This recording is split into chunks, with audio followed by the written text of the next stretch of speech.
Bonjour à tous, dans cette vidéo nous allons voir comment montrer que des vecteurs sont orthogonaux dans un repère orthonormé. Dans l'exemple, on nous dit soit OIJ un repère orthonormé et on considère les vecteurs U de coordonnées 3, 2 et V de coordonnées 4, 6. Et on considère aussi les points A de coordonnées -2, 1, B, 3, 2, C, 1, 3 et D, 1, 2. Dans la première question, on demande de montrer que les vecteurs U et V sont des vecteurs orthogonaux. Et donc pour faire cela, nous allons commencer par rappeler ce que c'est que deux vecteurs orthogonaux.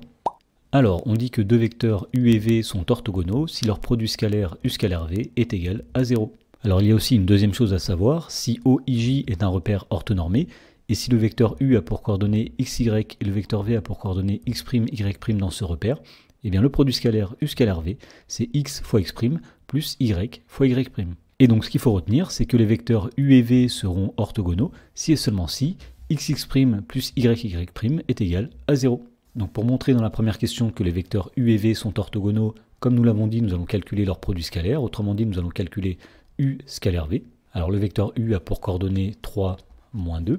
Le vecteur V a pour coordonnées 4, 6. Et donc si on applique la formule que nous venons de rappeler, eh bien pour calculer le produit scalaire U scalaire V, nous allons faire X fois X' plus Y fois Y'. Autrement dit, ici nous allons faire 3 multiplié par 4 plus -2 multiplié par 6. Alors 3 fois 4, ça va donner 12, -2 fois 6, ça va donner -12, 12 plus -12, ça va donner 0.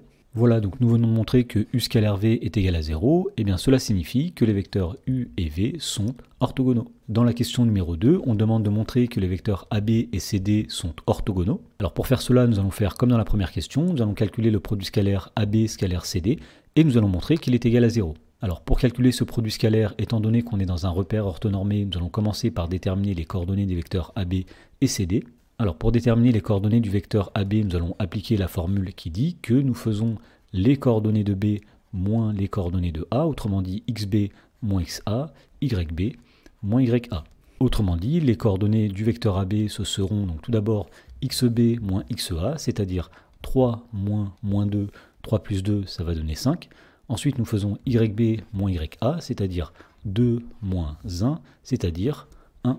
Ensuite, de la même façon, nous allons calculer les coordonnées du vecteur CD. Donc nous allons faire les coordonnées de D moins les coordonnées de C.